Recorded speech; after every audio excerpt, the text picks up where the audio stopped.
Hi, and welcome back to my channel. We are starting off September with 2 books to talk about. I'm gonna try to have these vlogs cover 7 days, and that would be like the 1st to the 7th, and etc. So the last couple days, those books will just be included in the wrap-up. So I mentioned in my August wrap-up that I had no 5 stars in August, and yet on September 1st, the first book I read was a 5-star.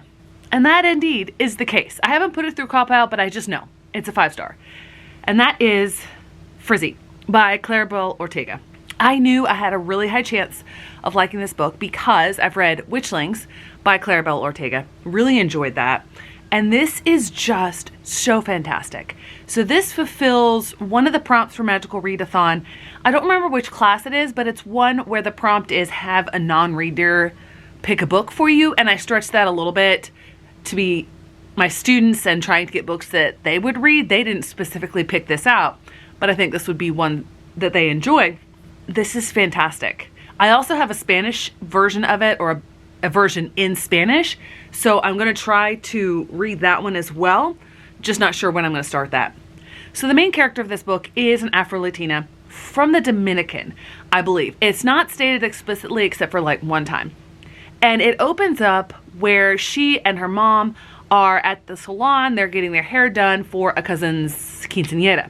As you can tell by this picture, she has very curly, textured hair, has always struggled with it, hates going to the salon. But her mom has her go every single Sunday.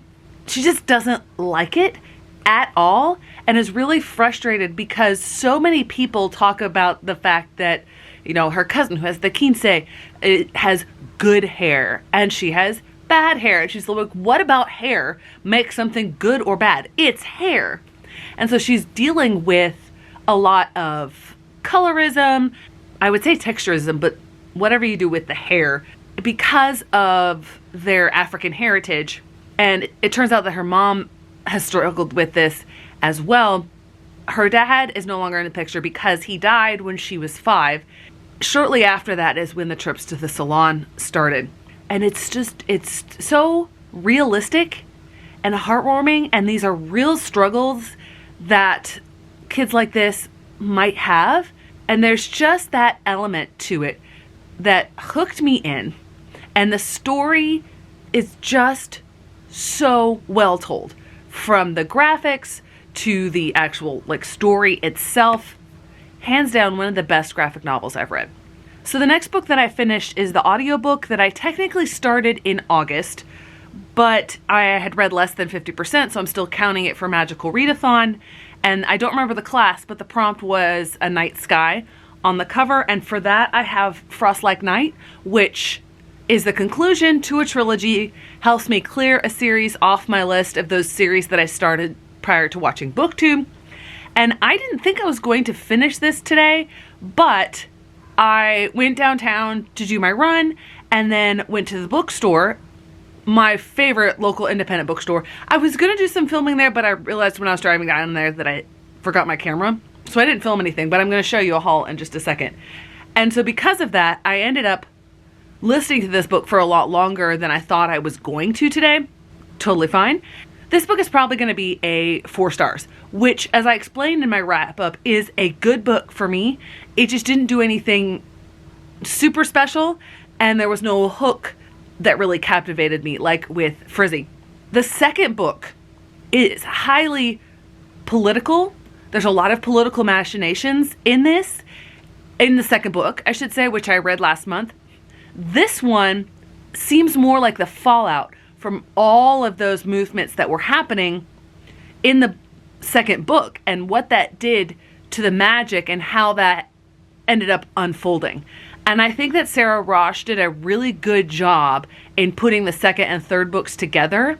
And I think it made a coherent story, and it made the overall plot line for the whole trilogy make a lot of sense. It's not an all-time favorite, but it's solid. The world building is good. It's a very soft magic system because things are malleable. I totally don't mind. So this was overall an enjoyable read.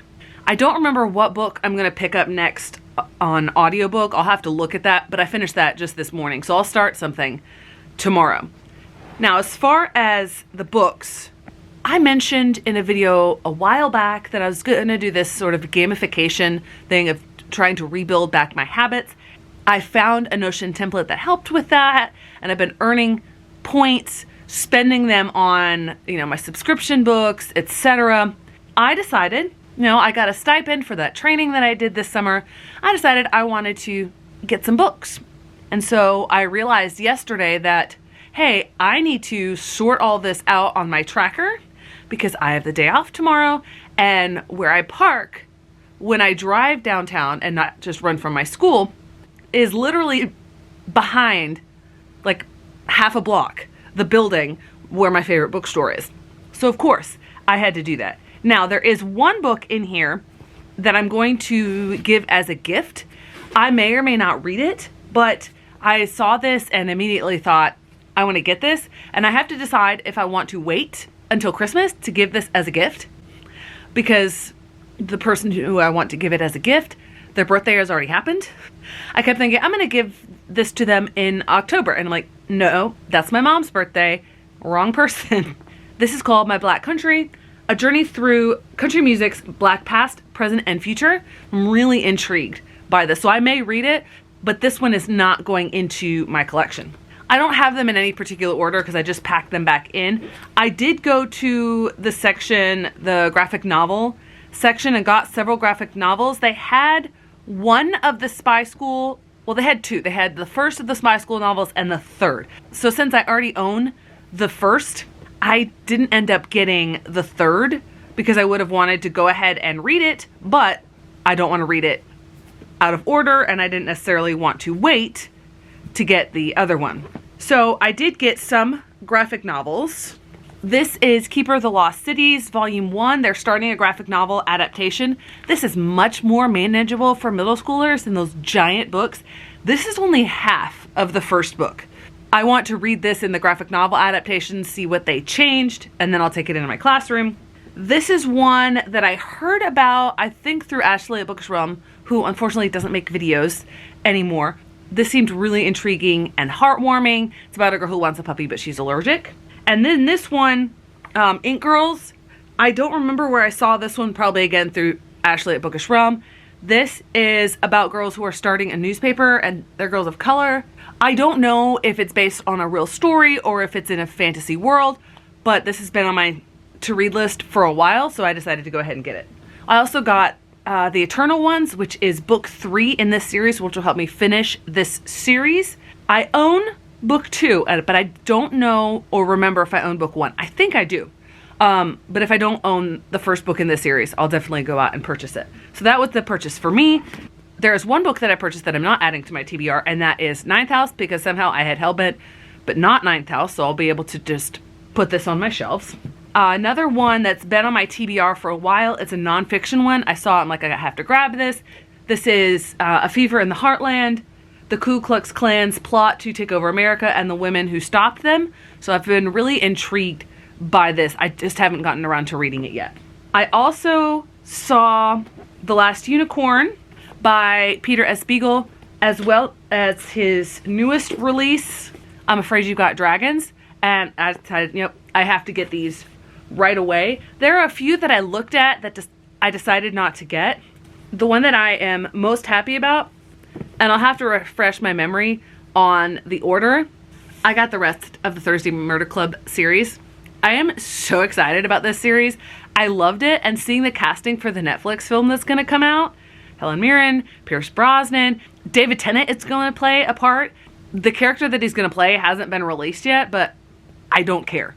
David Tennant tends to do villains well, so whether or not he's a villain, I don't mind at all. So I'm really excited about it. And I was talking to the bookseller when I was getting these, because she saw that I had 3 out of the 4 and asked if I needed the first one, which I don't. I own that one. And I said no, and I just started talking about the series that was coming up, because she was saying that she needed to get to read it, and I was mentioning some of the people who were going to be starring, and she's like, oh, I need to read that now. So I am really excited about all the books that I got here. It's so funny. I was looking over at the stack of books, and I was looking at the back of a book, and I'm like, that doesn't look like any of the books that I purchased at the store.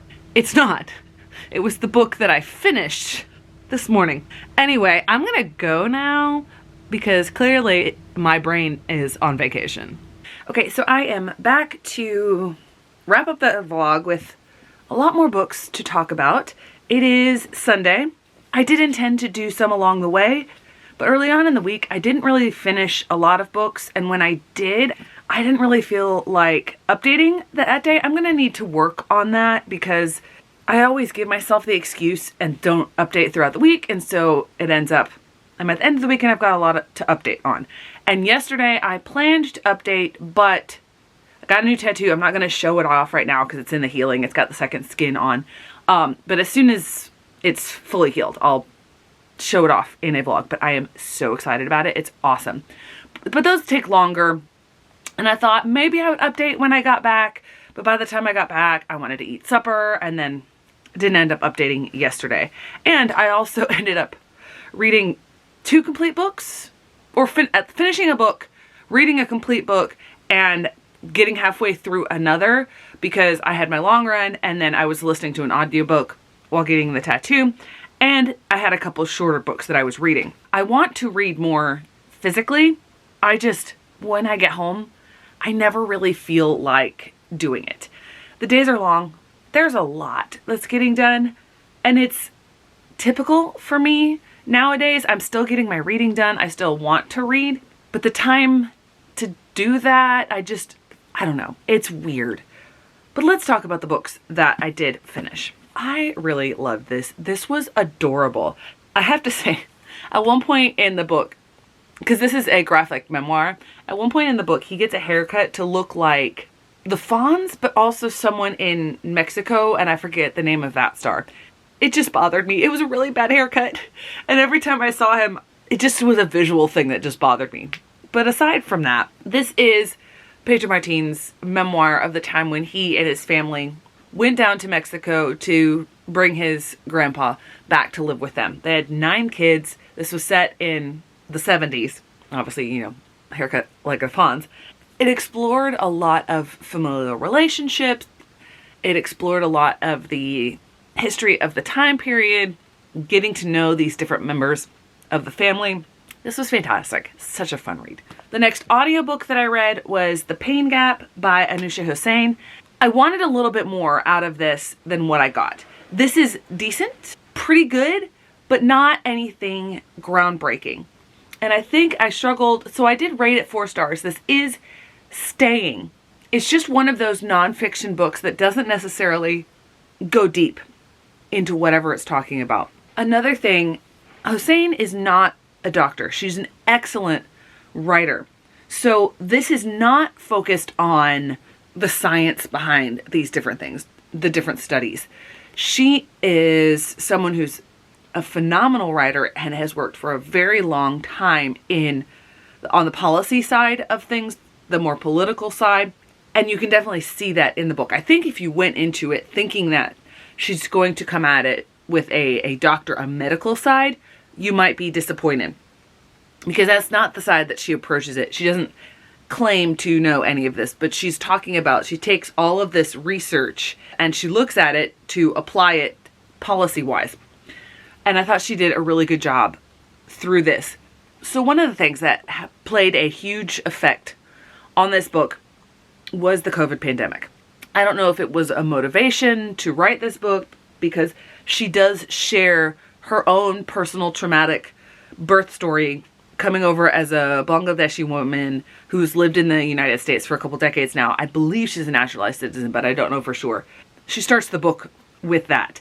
But at the same time, I think about chapter 3 or 4, so about the mid part of the book, it switches into some of the effects that are starting to be seen, or were starting to be seen, about the COVID pandemic on a lot of different aspects. She starts by connecting it with the medical side, but there's almost a full chapter and a half, 2 chapters, where she's not talking about healthcare. And I thought that's what brought it down from a potential 4.5 stars, because it seemed like it lost the plot. Really profound, impactful information, But if the subtitle is saying this is about healthcare, she moved away from that. And okay, yes, is COVID something related to healthcare? Yes, it was a virus. There was a lot of stuff that played on from that. She talked about the milieu of racial tensions and protests that were going on in 2020 connected to the pandemic, but also the racism topic here. And yes, it has tangential relations. I just thought no, it's not a narrative, but it quote unquote lost the plot in that middle section. But then she brings it back around, and nothing that she said in those sections was like wrong. Obviously, all of that is extremely motivated. Things need to be done about it. Just when I look at a nonfiction book and the organization of that nonfiction book, that's something that plays in my mind, because historiography, the writing of history, how things like this are organized, that's a big part of how my brain works, especially with topics where I know a little bit more about it going into it than, say, someone new to the topic might. But overall, I think she did a really good job, and I think this is a way to approach this topic from a quote-unquote layperson's view, someone who doesn't have a lot of experience in the medical field or with that terminology.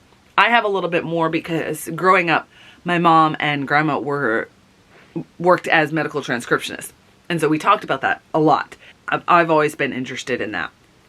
But at the same time, I think this is a really good layperson's introduction, taking in those different topics and bringing them together. So I forgot the classes for Magical Readathon. This filled an extra class. I thought this was one of my required classes, but whichever line that Frizzy, the first book that I read this month, whichever line of classes that was, this was the middle tier, the distinguished or qualified. I don't remember which order it goes in, but this was for an optional one. This was for a required class. The prompt was standalone. Obviously, it's a nonfiction, so it's a standalone. I forget which class it was. I don't have those memorized. The next one was a bit of a disappointment. It was for a required class, and this is why I don't do 5-star predictions. No, this was not a 5-star. This was not the 5-star prediction one. This was the prompt for might make you emotional. I have a hard time of predicting things like that, but I figured that this one was almost a gimme as a fulfillment of this prompt. I'm still gonna count it. I hate this. This is the first Fredrik Backman book that did not work for me. That was just fine. And that is And Every Morning the Way Home Gets Longer and Longer. This is one of his most talked about, second to Beartown and A Man Called Ove. So many people, I've seen reviews where this book has them sobbing and is so emotional and so impactful. I listened to it as an audiobook. It is a 1 hour, 9-minute audiobook, regular runtime. Obviously, I listened to it at faster than that. So it took me about 26 minutes to read this book. Would it have been more impactful if I read it more slowly? Maybe, but I don't think so. There were some of the things that I love about Fredrik Backman, his wit, the way that he has his characters express things. But it just was fine. And it didn't have the masterful impact that a lot of people have talked about. The conceit behind this story is that it's a grandfather trying to talk to his grandson and explain things that are happening, basically saying a goodbye before he actually dies because he has dementia, which sounds like it should have really pulled on the heartstrings. And there's a lot with Fredrik Backman stuff where I don't sob at books, but if I get emotional, if I tear up, that's what I count as me getting emotional. It didn't happen at all. And it just was so disappointing for me. This was fine. So it is not a Fredrik Backman book that I will be going out and purchasing. I hate that because he's one of my favorite authors, but not every book by an author can be a win, unfortunately. So the next book that I read is 5 Broken Blades by Mai Corland. And I was a little nervous going into this because I believe this is a Red Tower book and they do fantasy romance. They are the imprint that published Fourth Wing. So I knew there was going to be romance in here, but this I would not count as a fantasy romance. Are the romantic pairings a big part of this? Yes. I'll just mention this right now. there are 6 main people in here. I guess 5 main people and one that's sort of like an add-on. All of them are paired up. And it almost seems like it's taken for granted. But I didn't actually mind. This is a 4-star book for me. This was an enjoyable read. You have several different characters who all have their own motivations for wanting to kill the king. And they all have their own thing that they're bringing, talent, technique, that they're bringing to this heist crew. It's like a fantastical Ocean's 11, only with 5/6 people. That sort of heist sort of thing. And I love that sort of book. A plot, whether it's in a TV show or a movie or a book. And I thought that Mai Corlund did a really good job with that. The thing that I didn't think that she did a good job with were some of the relationships. The only relationship that I really, really bought was the one that actually developed over the course of the story. Both of the other two, the seeds and the development, especially for one of them, way prior to the beginning of the story, and you just were supposed to believe it, especially the male-male romance in here.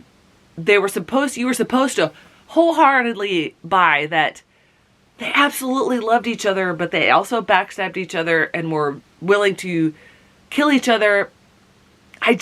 The way that she wrote that relationship, I didn't see the love, the connection between these two. I'm a hard sell on romance, and when that happens, it's definitely something that's going to pull me out of the book. I have to pause to change the battery. Okay, back with a fresh battery. I don't know why, but my brain is not coming up with the things that I want to say about this. So for this book, something that I appreciated about it, even though it's a Red Tower publication, I mean, not this one. This one is a, I think, Goldsboro special edition. Yeah, it's a Goldsboro special edition. But it's a Red Tower imprint, heavy fantasy romance. The romantic parts of it were not the main plot. And I don't mind romance in my books when it's not the main plot. And I think that Mai Corlund did a really good job with that. And the way that it was turned on its head at the end, I appreciated. I knew something else had to be coming. I will probably pick up the sequel to this, and who knows, with me trying to read these different books, these subscription books that I have, if Goodreads has the romantasy category again, no, I'm not going to read through it, but I probably will have read several, because that's what a lot of these subscriptions are choosing. Speaking of the Goodreads Choice Awards, I have not yet decided if I'm going to read memoir again, but if I do, the book that I read in its entirety while getting my tattoo yesterday will help me with that goal. I'm almost certain. And that is Coming Home, the memoir of Brittney Griner. And I thought this was a fascinating look at this aspect of Griner's life, of her wrongful detention, I think is what it's called, in Russia, just prior to the start of the Russian invasion of Ukraine. And this book, I did find it really interesting. It was focused mostly on all of the aspects surrounding that detention and any other previous things that she would talk about in her life had some sort of a connection to what she was going through throughout that time. I did look up the Wikipedia entry, and I found it interesting that she didn't mention any of the other aspects of her life. But if you think about the fact that she wanted to, more than likely with this book, focus primarily on this chapter of her life, that does kind of make sense. A lot of people rush to judgment with what happened to her and the stated reason that she was arrested in Russia. I found it really fascinating that even in her trial, when she spoke, she made it very clear, look, I was wrong. I did know better. I made a mistake because I was rushing. At the same time, I did not intend to distribute. I did not, all of the other things that they were tacking onto it. And I think that's an aspect that a lot of people miss. A lot of people are like, oh, well, she deserved it. She should have known better. And she admits, yes, I should have known better, because this was like her 9th year traveling over and staying in Russia. She's like, but at the same time, my mistake for rushing should not equate to 9 years in a Russian labor camp. And she also deals with the fact that a lot of people were super upset that she was traded in the prisoner swap and not Paul Whelan, a former military officer, Marine, I think, who was dishonorably discharged.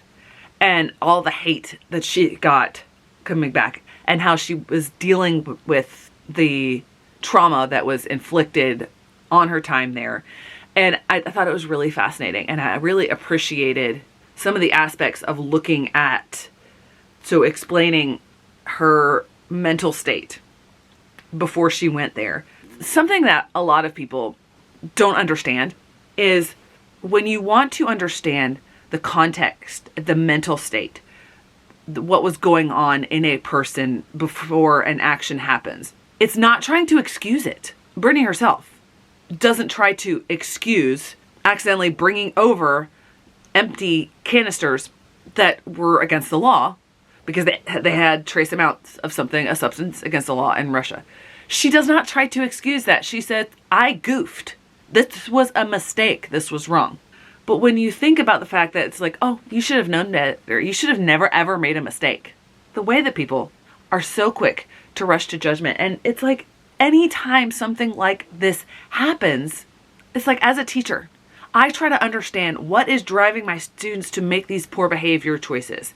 Am I still going to hold them accountable for their behavior? Yes. But if I simply address the behavior, the end result of the behavior, and don't get at the root of the problem, it's not going to fix anything. The behavior is still going to happen. And I think we sell ourselves short when we don't get to the root of things and try to figure that out. That's something that I appreciate learning, reading memoirs and learning about all of this. So I don't know if I'll go out and purchase it. Who knows? I'm trying to beef up my library collection. Not that I need a lot of help. I buy a lot of books. But this was definitely a memoir that worked for me, that I found fascinating and appreciated Greiner sharing what was more than likely a harrowing, traumatic experience for her.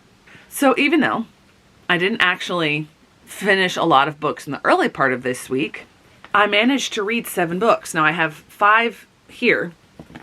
2 of them I read via audiobook and did not have copies of, and one was a 76-page novella. But somehow I'm still keeping up the pace. I don't know how I'm doing this. Thanks so much for watching. I hope to see you in the next one.